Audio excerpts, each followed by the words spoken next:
welcome to Full Court Sundays.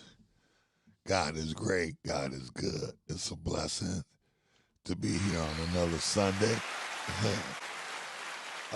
Today, I am honored to have someone very special in my life, family member.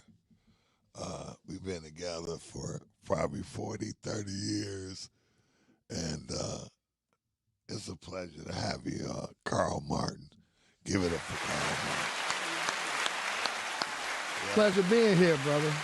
Yeah, Carl, he's the author of a famous book that we're going to talk about called The Booster. And his dad is the famous guy. I love Uncle Ed Martin so much. Yes. Yeah. Thank you, Twine. You know that's special to me, too. Oh, yeah. And we're going to get into that a little later, but we got a lot to talk about, so we're going to have some fun. Let's talk about where you were born and your brother Brucey, and what high school you went to, and let's get into that. All right. Well, I was born in Detroit, northeast side of Detroit.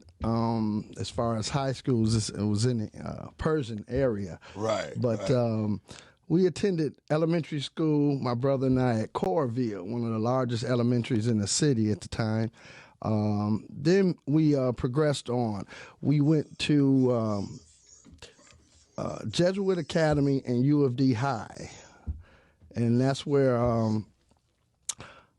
I learned a lot about life, a lot about things, because I was at the age where you progress a lot, became a driver, experienced the city, and also got into traveling with my father to a lot of basketball games. He was a big fan, and high school was one of his favorite levels because he said it represented the essence of the game. Right. You didn't play for money, you didn't play for fame, you played for the love of the game. Right. And I know it's progressing a little ahead, but in that statement, I'll say that's what attracted him so much to Southwestern and Perry Watson, you guys, because you are the essence of that work ethic that he approved of and supported so much during high school. So yes. Then after that, my brother's older than me, so he attended U of M prior to me going there. Right. And once we matriculated through U of M, we've been off into different professions and living a great life. But I will say, it's enhanced by having such a great father that showed us the way and introduced us to how community support really should be handled. And the reason why he did that was because he saw a need. And so we'll get into that a little later. But that's kind of our educational history and where what landed us in Detroit. We're both still in the area and living here with family and enjoying it, enjoying life. Yeah. Tell us what you studied at U of M and why. Okay. When I arrived, I studied economics and philosophy. Now, that's a weird combination, but, I mean, economics to me was practical, and philosophy was something I was interested in and became interested in at U of D High. Just the way that people put together their thought process and what brought them to the conclusions that they did. And I learned that was based mostly on your life circumstances and what influences you had. Exactly. So it was helpful, and economics is the way of the world. So I also use that on a daily basis. Okay, yeah. Hey, you got to use that on a daily basis, and that's the reason we go to get that education. That's right.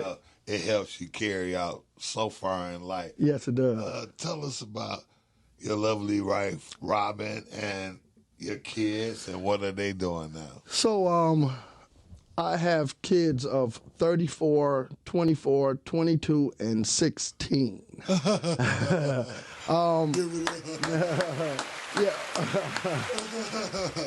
Brandon, our son, he's doing great. He's actually represents players. Principal Sports Management is his company. And he has some NBAers. He has a lot of European hoopers.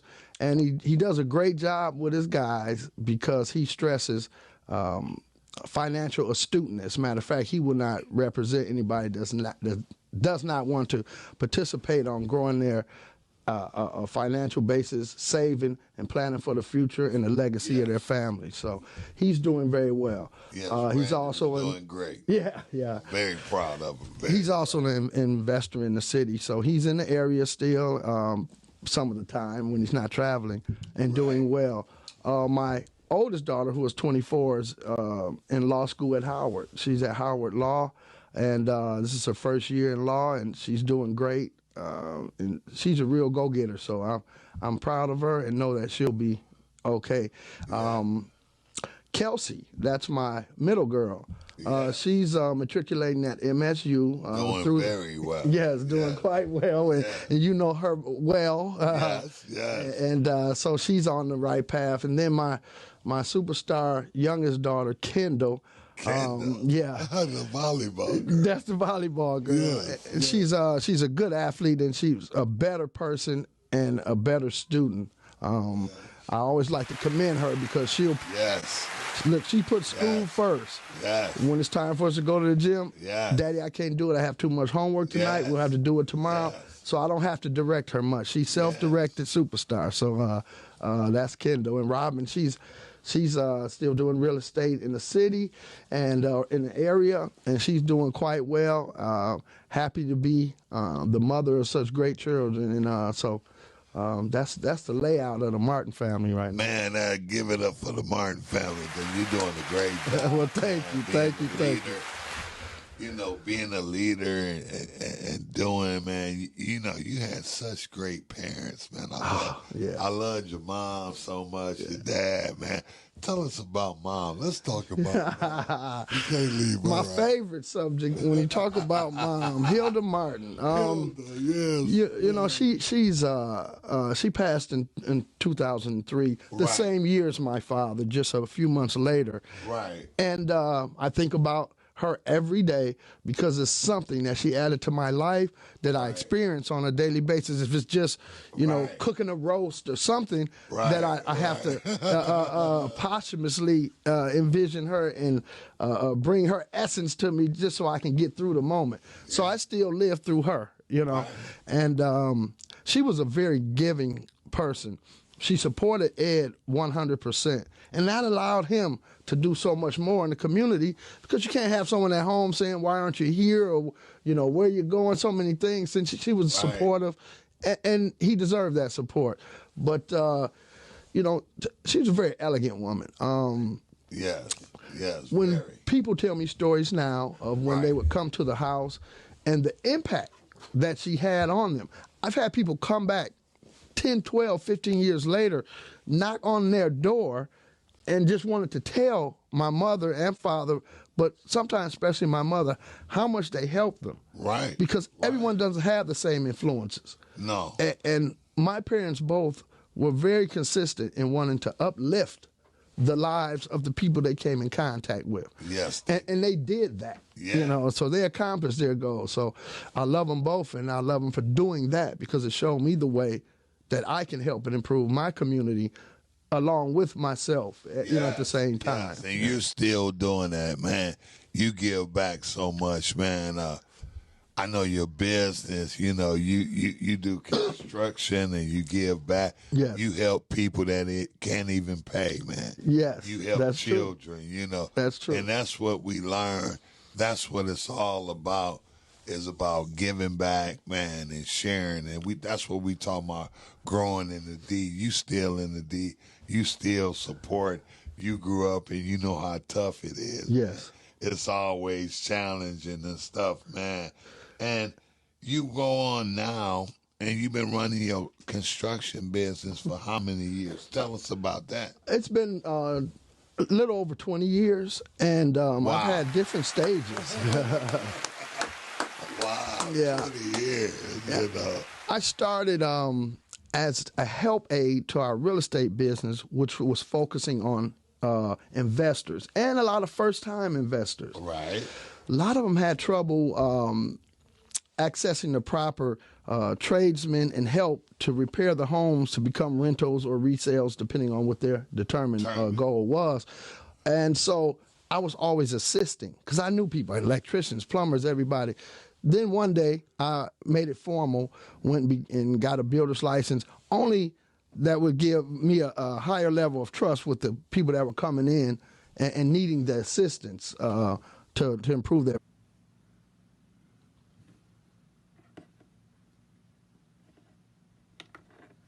Yeah, sorry for the interruption. Yeah,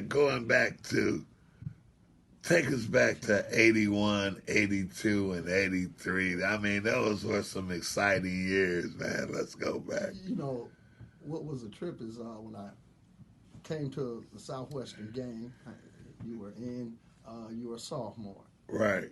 And when I'm looking for a guy. I played a little ball. Yes, you played good. Right. But no, when I got to that game, I realized, dang, do I know Antoine? I'm like, that's him out there. It was amazing, man. To see a guy with the skills and abilities and the comfort level of being in that position. I mean, at a certain point later, like 82, 83, a lot of people were coming at you and all that. They noticed your talent. You were putting up points. Speaking of which, there was no three-point line. That's right. Okay. That's right. I just got to say, think of no three-point line and averaging 35 or 37 junior and 35 points. I mean, yeah. Where's that come from? But, I'll give my opinion because I'm speaking. And I think you were the greatest scorer in high school basketball and if not one of the greater players that ever stepped on the court, brother. I really appreciate it. Yeah. Thank you, man. I've seen it. Yeah, so thank I know. You. I really appreciate that. But, it was a great time because my father became close to the Southwestern program. Yes, he did. Him. He was an energy guy. He had to have something to do. Right. And he came home one day and said, I found that these kids need help. They need support. Man, they got a great coach. Yeah. Okay, all right, we'll get to it. But so the early days were filled with just fun and frolic because that was the burgeoning judge on the court. Man, those were the days, man. And I remember when we were going to the championship, Coach Watson said he wanted all the kids to wear a suit coat and a tie. I don't care if you have blue jeans on or whatever, but I want you guys to have a suit coat and a tie. And, being from the hood, that's what we talking about, growing up in the D, know. And none of these kids really had, suit coats. Yes. And your father took the whole team out and got a suit coats and ties. Hey, I have to clap for that. Yeah, you remember that. Yeah, I do. And the thing, that's called support. See, you were there too. He had a purpose in wanting you to do that. He wanted to teach you guys the way to present yourself when you go on the road, places, etc. Yes. And so he ordered this to happen. But it couldn't happen with a lot of people because they didn't have the clothes. Right. So my dad said, no, it's a purpose to this. That's it should right. happen. It's going to happen as long as we can make it happen. That's so his right. thing was about action, make it happen. That's right. He sacrificed what he had to do, and a lot of people don't do that. Your dad sacrificed, say, hey, I can take $1,000 out of my bank account and get these young men so they'll look unified and together and professional as young men. And that teaches you something, man, that you learn in life that this is the way I got to be as a kid.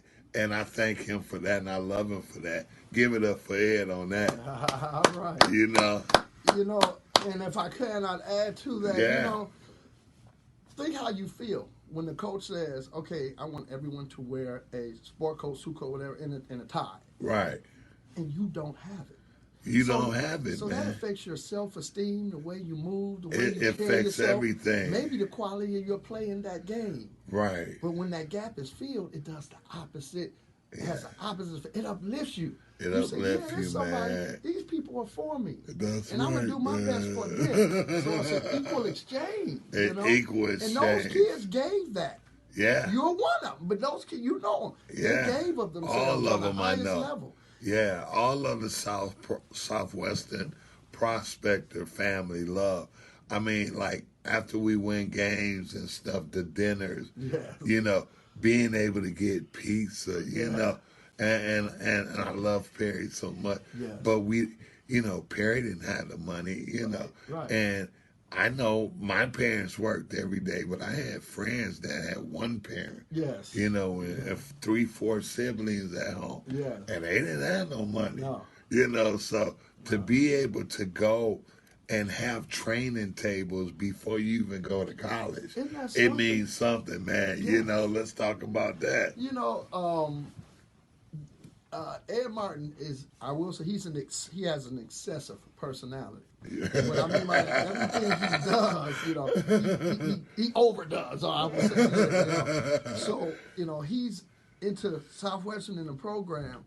I mean, and he'll do whatever it takes. He wants to show great dedication. Okay. Right. And I remember some of the players. Always. Yeah. Always. Yeah. Like And professionalism. one day, you know, Southwestern Public School, they got, you know, a little training room and stuff, but they don't have the level. They're not collegiate level. No. But my dad once took one of the players to Bally's for, that was Bally's Fitness. So Right. he could take steams and sauna to try to heal a muscle that obviously he wanted to work well during the game. And During the game. I mean, he would do stuff like that. And the player was sick. Here he is on the porch, coming to the house with Robitussin and fresh squeezed orange juice. You know what I'm talking about? You got to get better. And it was for, yeah, we wanted him to play, but it was for the kid, to support that kid and give him the confidence that you get when you got a man with means behind you. You know? Yeah. And so he was great at doing all those things and show up at after practices in the summer, which had nothing to do with the schedule coming in the fall or anything like that, with trunks of Gatorade or snacks and food. Just, Right. hey, it's 2-a-days, it's tough, it's whatever's going on. I'm here. Yeah. You got a problem at home? I'm here. Yeah. He dealt with a lot of home issues that the players would bring to him. He could sense something wrong with the guy. He Right. would go up to say, hey, how's it going? And so at the end of the day, he wanted to be there to support them Right. personally. And no matter if it's a problem with a parent, problem with a sibling, maybe I remember some of the houses that weren't the best structures. You know, No. we got water coming in. He's like, you know, Yeah. that's Yeah. uncomfortable and it's unhealthy. Let's fix that. Let's you know? fix that. So he was a great force outside of the game because he said, you know what, Perry's a great coach. We don't talk basketball unless we Never. just talk about theories because Right. he's got that. Yeah. What he needs help in, like every person would, is the off-court life. Yeah. I mean, now you got 15 people or so that you're trying to manage. Right. And some have, stable homes and everything. Most did not. Most did not. That's just the truth. Yeah. And so adding stability to an unstable environment is what he wanted to do. Ed did too. And he was accomplished in that as well. Yeah. We got stories, man. You know, we can go Yeah, on we forever. go on forever because I know he helped kids go to camp, man. I remember we used to go to camp, man. Kids don't have no $300-400 for camp for a week, man. No. You know, so Perry worked the camps. He sacrificed his money that they gonna pay him to get his kids in. Isn't that something? Then your dad would throw in some money Yeah. to help us go to basketball camp, man. And you don't get that from many people, man. It's the heart, man, and the love, man. And that's what our community needs to help our kids and generations. Yeah, and it's so rare that to jump ahead, that was the reason why there was an investigation into my dad. One of them is that, no one just gives out money, so what's going on, you know? And so that's a Right. Michigan thing. We'll get to that, but at the end of the day, it's so rare for people to put themselves out and dedicate their money to a cause on that level Right. that they just said this can't be. And when they did millions of dollars worth of investigation, they found out that it was just that. Right. But he was a unique person. Ed Martin, my father, and the acts he has done are still unique, or to me, not duplicated. No, not duplicated, and gonna be forever history, man. Yes. Because today's generation of kids, they getting busted for playing kids. Yeah, sorry for the interruption. Yeah, take us back to 81, 82, and 83. I mean, those were some exciting years, man. Let's go back. What was the trip is when I came to the Southwestern game, you were a sophomore. Right. And when I'm looking for a guy. I played a little ball. Yes, you played good. Right. But no, when I got to that game, I realized, dang, do I know Antoine? I'm like, that's him out there. It was amazing, man. To see a guy with the skills and abilities and the comfort level of being in that position. I mean, at a certain point later, like 82, 83, a lot of people were coming at you and all that. They noticed your talent. You were putting up points. Speaking of which, there was no three-point line. That's right. Okay. That's I just got to say, think of no three-point line and averaging 35 or 37 junior and 35 points. I mean, yeah. Where's that come from? But, I'll give my opinion because I'm speaking. And I think you were the greatest scorer in high school basketball and if not one of the greater players that ever stepped on the court, bro. I really appreciate it. Yeah. Thank you, man. I've seen it. Yeah, so thank I know. you. I really appreciate that. But it was a great time because my father became close to the Southwestern program. Yes, that he helped did. Him. He was an energy guy. He had to have something to do. Right. And he came home one day and said, I found that these kids need help. They need support. Man, they got a great coach. Yeah. Okay, all right, we'll get to it. But so the early days were filled with just fun and frolic because that was the burgeoning judge on the court. Man, those were the days, man. And I remember when we were going to the championship, Coach Watson said he wanted all the kids to wear a suit coat and a tie. I don't care if you have blue jeans on or whatever, but I want you guys to have a suit coat and a tie. And, being from the hood, that's what we talking about, growing up in the D, you know. And none of these kids really had, suit coats. Yes. And your father took the whole team out and got a suit coats and ties. Hey, I have to clap for that.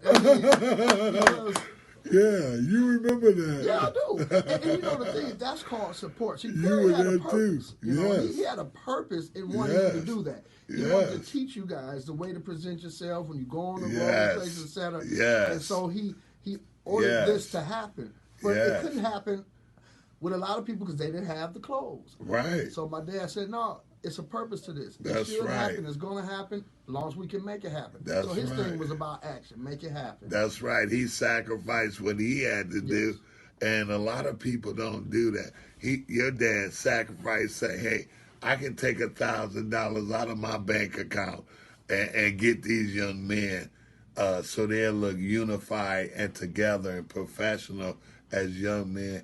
And that teaches you something, man, that you learn in life, that this is the way I got to be as a kid. And I thank him for that, and I love him for that. Give it up for Ed on that. All right. And if I can, I'd add to that, think how you feel when the coach says, okay, I want everyone to wear a sport coat, suit coat, whatever, and a tie. Right. And you don't have it. You don't have it, so man. So that affects your self-esteem, the way you move, the way you it carry affects yourself. Everything. Maybe the quality of your play in that game. Right. But when that gap is filled, it does the opposite. It has the opposite. It uplifts you. It uplifts you, man. These people are for me. That's and I'm going to do my best for them. So it's an equal exchange. Equal exchange. And those kids gave that. Yeah. You're one of them. But those kids, them. They gave of themselves all of on the them, highest I know. level. Yeah, all of the Southwestern prospector family love. I mean, like after we win games and stuff, the dinners, Yes. you know, being able to get pizza, you Yeah. know, and I love Perry so much. Yes. But Perry didn't have the money, Right. and I know my parents worked every day, but I had friends that had one parent, Yes. and 3, 4 siblings at home, Yeah. and they didn't have no money, No. So to be able to go and have training tables before you even go to college, Isn't that it something? means something, man. Yeah. Let's talk about that. Ed Martin is, I will say, he has an excessive personality. What I mean by that, everything he does, he overdoes. I would say, So, he's into Southwestern in the program. I mean, and he'll do whatever it takes. He wants to show great dedication. Okay. Right. And I remember some of the players. Always. Yeah. Always. Yeah. And professionalism. One day, Southwestern Public School, they got, a little training room and stuff, but they don't have the level. They're not collegiate level. No. But my dad once took one of the players to Bally's for, that was Bally's Fitness. So Right. he could take steams and sauna to try to heal a muscle that obviously he wanted to work well during the game. During the game. I mean, he would do stuff like that. The player was sick. Here he is on the porch, coming to the house with Robitussin and fresh squeezed orange juice. Talking about, you got to get better. And it was we wanted him to play, but it was for the kid, to support that kid and give him the confidence that you get when you got a man with means behind you. Yeah. And so he was great at doing all those things and show up at after practices in the summer, which had nothing to do with the schedule coming in the fall or anything like that, with trunks of Gatorade or snacks and food. Just, right. Hey, it's 2-a-days, it's tough, it's whatever's going on. I'm here. Yeah. You got a problem at home? I'm here. Yeah. He dealt with a lot of home issues that the players would bring to him. He could sense something wrong with the guy. Right. He would go up to say, hey, how's it going? And so at the end of the day, he wanted to be there to support them personally, and no matter if it's a problem with a parent, problem with a sibling, maybe I remember some of the houses that weren't the best structures, you got water coming in. He's like, that's uncomfortable and it's unhealthy. Let's fix that. Let's fix that. So he was a great force outside of the game because he said, you know what, Perry's a great coach. We don't talk basketball unless we just talk about theories because he's got that. Yeah. What he needs help in, like every person would, is the off-court life. Yeah. I mean, now you got 15 people or so that you're trying to manage. Right. And some have, stable homes and everything. Most did not. Most did not. That's just the truth. Yeah. And so adding stability to an unstable environment is what he wanted to do. Ed did too. And he was accomplished in that as well. Yeah. We got stories, man. We go on forever because I know he helped kids go to camp, man. I remember we used to go to camp, man. Kids don't have no $300-400 for camp for a week, man. So Perry worked the camps. He sacrificed his money that they gonna pay him to get his kids in. That's something. Then your dad would throw in some money to help us go to basketball camp, man. And you don't get that from many people, man. It's the heart, man, and the love, man. And that's what our community needs to help our kids and generations. Yeah. And it's so rare that to jump ahead, that was the reason why there was an investigation into my dad. One of them is that, no one just gives out money, so what's going on, And so that's a Michigan thing. We'll get to that, but at the end of the day, it's so rare for people to put themselves out and dedicate their money to a cause on that level that they just said this can't be. And when they did millions of dollars worth of investigation, they found out that it was just that. Right. But he was a unique person, Ed Martin, my father, and the acts he has done are still unique, or to me, not duplicated. No, not duplicated, and gonna be forever history, man. Yes. Because you know, today's generation of kids, you know, they getting busted for playing kids and stuff. Now the NCAA might pay kids. Telling me what you think about that. Because if there would be no investigation if the NCAA was paying, and they wouldn't say nothing about your dad. Right. So let's talk about that. And he wouldn't have needed to be supporting on that level. He was supporting for purpose and for reason. I mean, if a kid is hooping, you out in front of 10,000 people, you're making, let's say, money for the university, for the NCAA, and none for yourself, but you're dedicating your personal time and your efforts and energies in doing that. Now, they say your gain is to be exposed to play. We know that a very small percentage of collegiate hoopers make it to the pros. That's right. So, Zero. Right. Chances of making it to the NBA are zero. You know, yeah. I'm just being honest. It's only 420 NBA jobs. And look, and about a third of those are occupied by Europeans now. And I mean, the numbers are actually smaller now than they used to be. Than they used to be, so it's tough, man. So what you're really doing is matriculating at a university in order to get a degree to improve your chances in life. So, exactly. When you are dedicating then your energies to the support of something else, which in this case is the university, the NCAA, I think you should be paid for your time and your energy because you cannot get that back. And they're profiting on such a level that I believe that, you know, it's only fair to compensate the players. Yes. Yes. And you know what? There's several ways to do that. And I want to mention one. As you have scholarships to attend college, it's based on your financial astuteness or ability to pay, right? Right. I mean, they could do a similar thing. If you had a Bill Laimbeer that comes from a wealthy family and you decided you didn't want to pay him the same amount as someone who was struggling, then you actually could set it up like you do a financial gift to a student and set it up according to their need. But regardless, I think something should be done, and that would eliminate their need to go out and seek monies to buy a pizza for a date or something like that. I mean, when you have nothing, you have nothing, and that's not fair, you know. Yeah, and I mean, you look at these games that's being played right now, Gonzaga, Michigan, and all that. Even with the pandemic, the universities make so much money. It's incredible. It's incredible. And a lot of these kids come from poverty-stricken backgrounds. That's right. That's right. And they tell them, well, we're giving you a great opportunity. You can attend college. You can get a degree. And I will say the connections you can make, okay, that's good. But look, so I'm making you $1 billion, and you're saying, if I work hard, I can receive this opportunity from you. And I'm just saying, yeah, I get that. If you're, you got a scholarship, and I'm not diminishing this, and you're in the band, and you're in other events and activities and sports.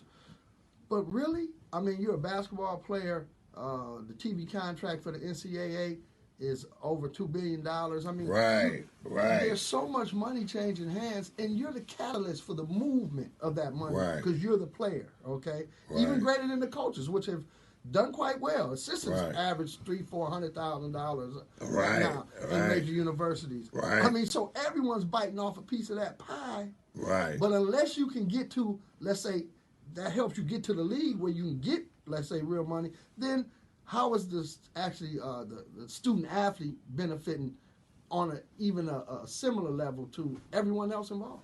Well, yeah, I agree, man, because, you go there and you a star and they selling your jersey like the 5-5 was, and even us with Roy Tarpley and Gary Grant, myself, I mean, they sell your jersey and you don't get anything for it. And because it's your jersey is why people are buying it. Exactly. There's a lot of, maize and blue jerseys and everything, but the best sellers are because of the athlete that wears that jersey. So it's a personal relationship between that athlete and the dollars that they're generating for the university, the NCAA. let's let them benefit some. Okay? Yeah, if I they're gonna, agree. work hard and bust their behind and practice, you're an athlete. You know what it's like. Oh, I yeah. mean, every day. So Yes. it's a grind, and let It's a them real grind for some. grind. Yeah. Yeah, because student athletes have to study. I'm not taking nothing away from a regular student, but it's hard on both ends. And those guys are working, they're struggling financially, practicing every day, studying. I really believe there should be some kind of compensation besides a scholarship. Right, I mean, admittedly, they have a housing stipend. You got to house a kid if you want them to go to your university. Right, so right, eventually right. You got to pay for that, so Right. you can make your money, NCAA. But I think that I know when you were playing, it was a certain time when athletes couldn't even work. I know. I think that's changed, but I'm trying to figure out well, where are these miracle guys that cannot work, spend all their time studying and hooping, Yeah. and still have money to live off of? I don't know how that. Yeah, you can only work in the summer. You can't work during the year. Yeah, and there's no time for it. Yeah, Admittedly. there's no time for it at all. So yeah. Yeah, let's get into The Booster, Yeah. a great book you wrote Thank you. about your dad. I want everybody to see it. I'm holding it up. And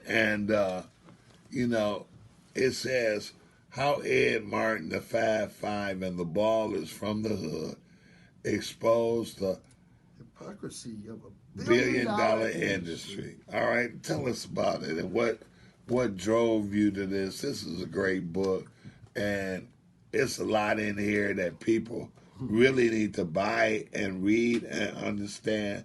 A lot of great pictures, a lot of quotes from Jalen Rose, the great Jalen Rose. My boy, who I love, my little brother. Jay's Yeah. our hearts. Yeah, Great guy there. Go ahead. So the booster came along because one day I was saying my mother was ill. And I came to her bedside. She was at home at that point. And she had every day, every moment thought about Ed and what he had passed probably about 5 months ago and what the situation was. To make it short, we talked about a book or something when my father was alive. Okay. He's a private person when it comes to that. He really wasn't, I don't really know if I'm trying to do that. Yeah, he don't want no book. But my mother was close to the end, and she called me and said, that book you talked about, that Right. I wasn't in favor of, neither was your dad. He said, you know what? I think you need to do that. Matter of fact, you have to do it. You have to correct the image and the name of Ed Martin because they got him out here as some type of kid villain, and destroying things instead of uplifting and helping create the best of things. And so Right. I gave her my word. I would do it. I would do it. So I was bound by a word from a son to a mother to create the booster. And I will say it was a labor of love. It took some years because I'm not an author. Right, but, right, with enough time, right. we can all accomplish whatever goal we have. Exactly. So you can become. That's right. Give it up. Yeah. Give it up for that. And the book it was so much misinformation and things that people didn't know, and a lot of questions. I mean, people question about how Ed made his money. It's in here. People question about why Ed did what he did, and we go down to reasons from his childhood to why he wanted to help people during their childhood. That's in here. So I wanted to put a lot of information about the personal side and the unknown side of the whole relationship of Ed Martin, his times at Southwestern, and with the Fab Five, and what that represented for him, the players he helped, and the community as a whole. And wanted to be clear on why he did it. And no, he was no saint. That was not what I tried to portray here. I think in this process of helping the players, he did some things wrong, overcompensated or over-endorsed or overpaid, maybe right. for what the need of a high schooler may have been at that time. But that's him. You know, you Right. got to take the good with the bad. That's the love he had. Right. And if the Yeah. bad is overdoing, then that's better than underdoing. So I'll take Yeah. that any day. But Yeah. yeah, this is a book I want to tell everyone to get your hands on it, and then you'll understand not only the relationship between Ed and the Fab Five and the other players, but how this collegiate athlete thing works on the inside level. Right. Yeah, and why the subtitle is exposing the hypocrisy of a billion-dollar industry. So, Yeah. Yeah. Yes, please. Yeah. Give it up for that. Yeah. Talk about the recruiting of highly McDonald All-American type players. Yeah. Tell me about that, your feeling. You know, recruiting is the lifeblood of NCAA basketball, although most of the people they recruit on that level plan to play 1 year. But a good coach that's worth his mustard, and I say his money, is able to get those type of players from time to time Right. to bolster the program and also to help the school's reputation. What we're going to see at Michigan is the exemplification of that with Juwan Howard. Yeah, and I know Juwan loves your dad well. Yeah. He's doing a fantastic job. Yes, and it's based on, who can you put on this court, and I'm glad that Warren Emanuel stepped up and made that choice. Yeah. Through a lot of some controversy and Controversy, politics, and the whole 9 yards. But Ward did a great gonna job. prove him right, though. Yeah. And that's what I'm happy to see. So, on recruiting is difficult. A lot of people stop being collegiate coaches because they get tired of the recruiting grind, etc. It's a lot Right. of people coming at you, a lot of letters and information being exchanged, and now it's all video. But what I'll say is that to better handle the players that are on that level, there should be you don't need a clearinghouse, but what I think there should be is some type of established order to that chaos. I know some of the kids that have been recruited on that level, other than you. Right. And it's hard. It's hectic, man. They come at you. They call up to a certain time. They call in all day. They keep you occupied. But that's part of the game. There's so much money in it that you know that's what's going to happen. There's going to be pressure on everyone involved, from the coaches to the kids being recruited to the parents to everyone. So Yeah.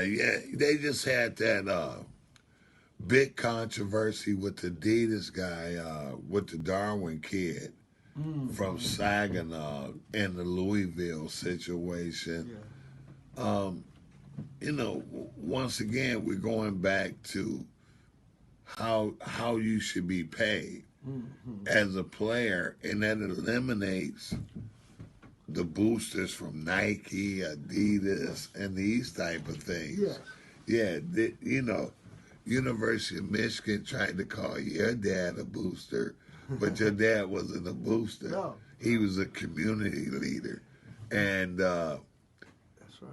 the kids that was from here, he knew them Yes. from high school. Yeah. Like the Jalen Roses, the Chris Webbers, and Yeah, and Maurice Taylors, and the Tractor the Trailers, trailers, right? and So Mateen Cleaves, and all the great players. yeah, and you could be, and he also loved players that played for great coaches like Ben Kelso, Right. Smitty, Speedy, all these people, because, like, for instance, Ben would do similar to Perry. I mean, at the end of the day, he felt responsible for the kids that played for him, so he drove them hard, but he Right. supported them hard as well. Right. Winter coats, stuff like that. I mean, how 3 many kids- state championships. Give it up for the great Ben Kelso. Yeah, no doubt. No doubt. Yeah, but I believe that when you're in high school, it's a dream to be recruited on that level and the attention you get. I mean, what young man doesn't want to be exalted for how well he does something? Right. Okay. Right. So it's a tough. I don't know if there's a better way to really handle that. But I will say one thing: if you do as you say and allow the payment of the players that attend college, that'll take a lot of this under the table, underhanded activity that does go on, as we know, Right. It would diminish it. I mean, still, it's going to be biggest bag might win for some guys. Right. Not every athlete is there for that. They really want to be supported and want to be okay to be able to financially exist. But everyone's not looking for the payday before their payday, if you know what I'm saying. Exactly. I mean, a lot of kids are not. I mean, but a lot of kids are. So when you come to a situation where, hey man, I'm from the ghetto, you know, I can get $100,000, and you might not have the background structure of a pastor, a father, or a community leader Right. to instruct you, hey, don't take that. You may mess yourself up. And you looking at mom at home with 3 kids and working 2 jobs every day, you gonna take the $100,000. I mean, almost you would say, who wouldn't? Right. I mean, someone has to tweak your morality to such a level for Right. you not to do that. That's because right. In a way, that's what a man is driven to do, Twine. That's right. He's there to support his family and right. be provisional. Now, That's you're going right. to say, here's the provision, but you can't take it. Right. No, that ain't right. No. This meets my goal, you know. So Right. I'm gonna go forward with it. But yeah, it's a tricky world out there, and they start learning how tricky it is because on one hand you take the bag and you feel good. I mean, you can help your family and all that. Then you start hearing whispers of, well, they know you got it, and they're gonna tell, and this and that. And now you're all discombobulated, and you still Right. gotta go hoop, you know. So, Right. so Right. there's conflict there, and there's some confusion, you know, in the thought process of the young men that have to go through that process. Yes, the young men are, you know, battling, but we trying to give them the images and the vision of guys being successful, guys like Derek Coleman, Yes. Carlos Rogers, guys they can look at, Jalen Rose, Chris Webber, Juwan Howard, you know, guys that, hey, these guys came from where you from, Yes. you know, and you may not make it in the NBA at that level, but you can make it in something else. Yeah. You can be a teacher, a doctor, firefighter, policeman. All those things help the community to build our community strong, man. Yes. Yes. And you know, I look at some of the guys you play with. They've gone on. One's a sheriff in Colorado. Another guy's a truck driver across the country. I mean, Stevie Wise. Stevie Wise, you know. Yeah. And you know, there's He's so a many. sheriff. He's a sheriff. Keith Taylor, Yeah. See. 30 years, you know, so. I mean, these guys are huge influences, and they always support me, man. Yes, they do. You know, and I've been should. running judges court for 14 years now, man, and all the guys come and support me, man. It's nothing like it, you know. You teach your kids. I call them everybody in judges court. Those are your kids. Yes. You know, like they do the community service. They earn for themselves. Like That's when right. They go to U of M and they do the the football work and games. concessions Yeah. So you're teaching them the path to success. Yes. You have to do something to get something. So that's the give and take. It's a thing, give and take. It's just not take. No, you Right. gotta give of yourself. Absolutely. And you can get back. And you do a great job of not only coaching these kids, but also mentoring them and teaching them how to stand up tall in their community. Thank you. Yeah. So you keep Thank that up, you. which I know you have been for many years. So amongst other things. Yes. I man, you know, just learning and stuff, and keep trying to improve and get better and keep building the community. Yeah. I got so many visions and stuff. If we could get this pandemic over and things I want to do. Yeah. Derek and I was talking the other day about some great things he's going to do with his high school leagues and stuff That's great, in the summertime, man. So we gonna take it and get back. Tell me, what do you think? I know you always brag on Jalen and how proud you are of him, but tell us how proud you are of Juwan. I know you real close, you guys. and the great job he's doing at U of M. Yeah, I'm ecstatic, you know what I mean? Because I pulled so heavily, you know, for him to be there. And, you know, and it wasn't that I had the ear of the decision makers, but just in general, personally. And once he came, I said, you know, Juwan's going to do great. And just how good he does, I think they're going to be surprised, meaning even the people that hired him. Right.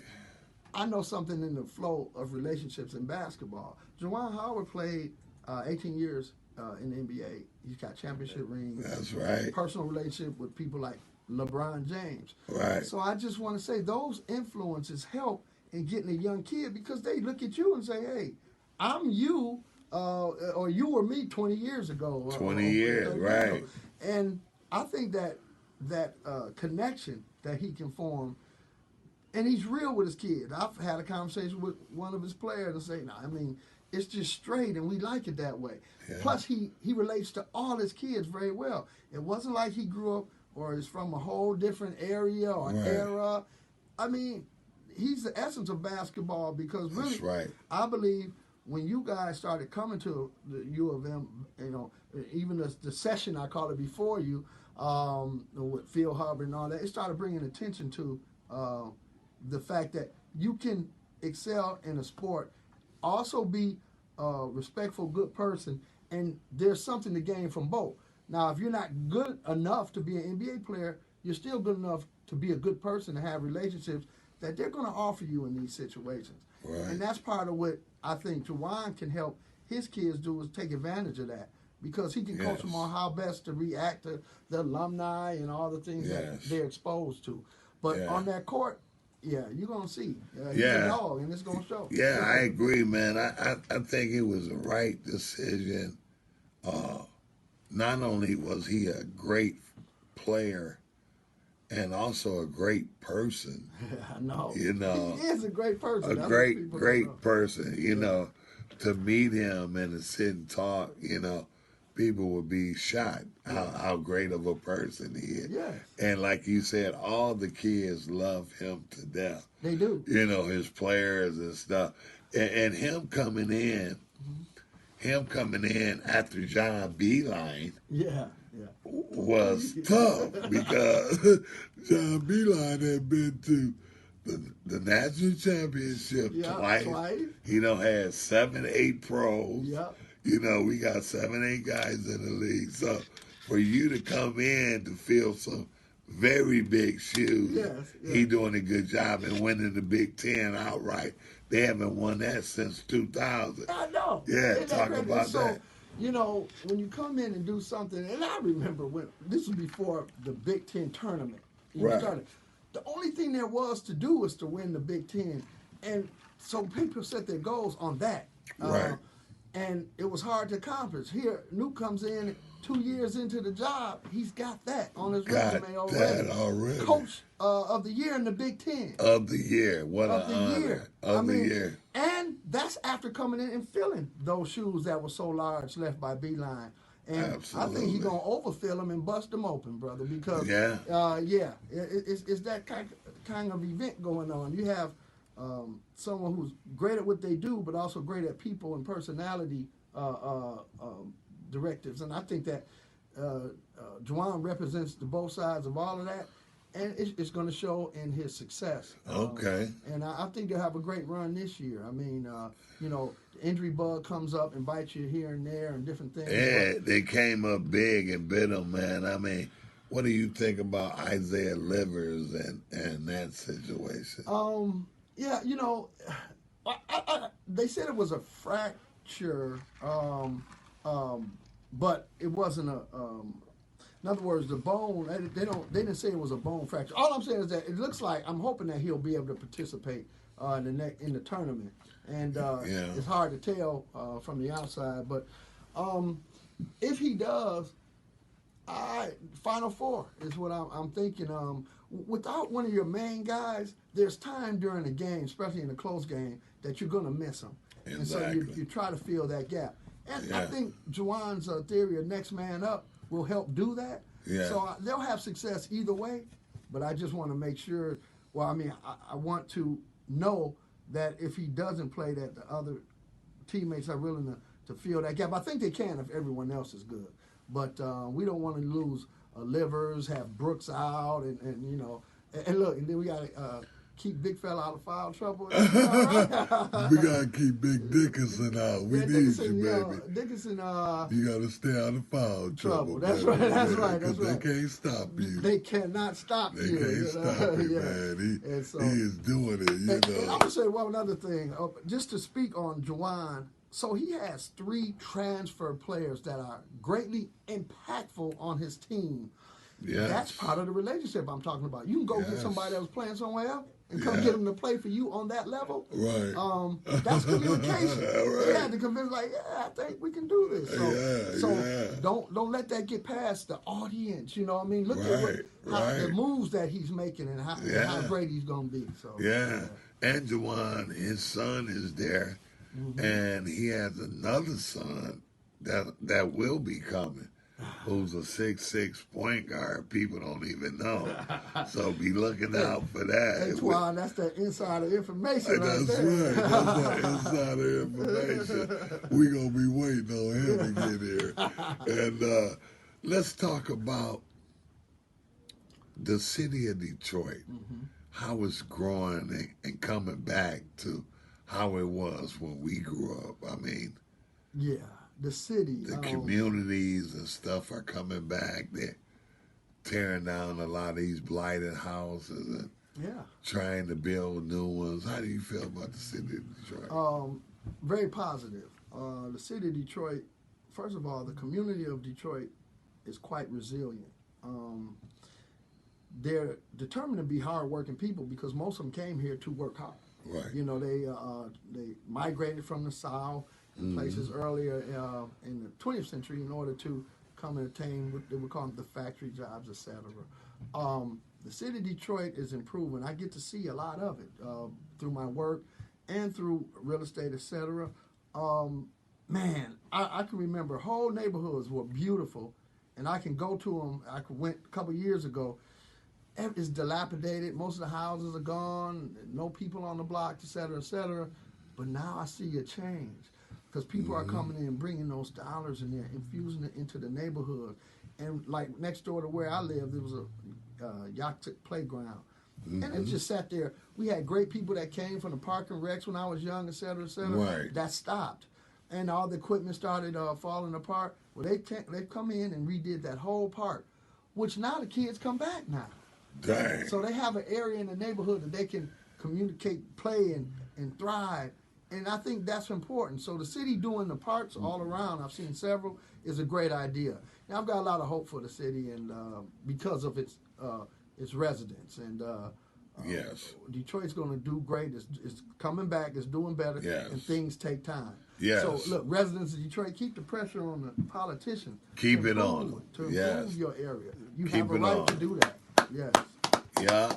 And we doing everything we can do in our power to help improve. That's right. That's right. I know you and I, we did probably over 100 houses on the east side, yeah. Renovated them and got families in, man, and make your heart feel so good. Yeah, man, and your name echoed in out of state. I remember the owner saying, who is this Antoine who can come in and fix these dilapidated properties between August and December of one year? Yes. So you do a great job, and a lot of that is because of who you are, Twine. You're wonderful with people. And that's the key to everything. Yes. Because people will work hard for you because you work hard for yourself. And I see that. Man. So yeah. you're one of the reasons why the city will have a great comeback and continue to strive. Thank you, man. I really appreciate it. Give it up for me on that. Give it up for me. Right. Yeah, trying to give back, man. That's right. Like I said, man, when you see, when we finish a house, man, you see a family, a wife, a woman with 3 kids and come in and you see the smile on their face, man. It just make you melt, man. And I couldn't have did it without you, man. You were my brother, my bond, and you still are. Likewise, my brother. You know. Hey, that's why sports are competed a lot of them on team levels because it takes more than one to get a thing done. That's right. That's right. And y'all know, my brother, you're the catalyst for all this, and I appreciate you. I appreciate participating with you on our projects and more to come. And hey, love you, brother, and I want you to know that you deserve that love, and you give that love back. Thank you, man. I really thank you, Carl. You're welcome. And it was a great honor to have my brother, my cousin on here, Carl Martin, on Full Court Sundays. Thank you. You did a great job, man. Hey, get the book. You can get the book, The Booster, right here, baby. Carl, you want to give them your number so they can get the book if they want to order, get the book? Yes. And actually, to get this book, it's available on Amazon. Okay, it's available on Amazon's Audible, so you can get an Audible version, and they have an e-version that's available. If you go to thebooster.net, you can receive any information about the book and how to get it and the best way to have it. Look, you order our book, you have it in 3 days and or less, even with the pandemic. And so I encourage you to do that. So my personal number is 313-510-8921. And if you have any questions on how to get that, the book or anything, give me a call. I'll be glad to respond and show you the way. All right. Thanks again. And we'll see you next week on Full Court Sundays. Amen. Amen. Thank you, Twan. All right.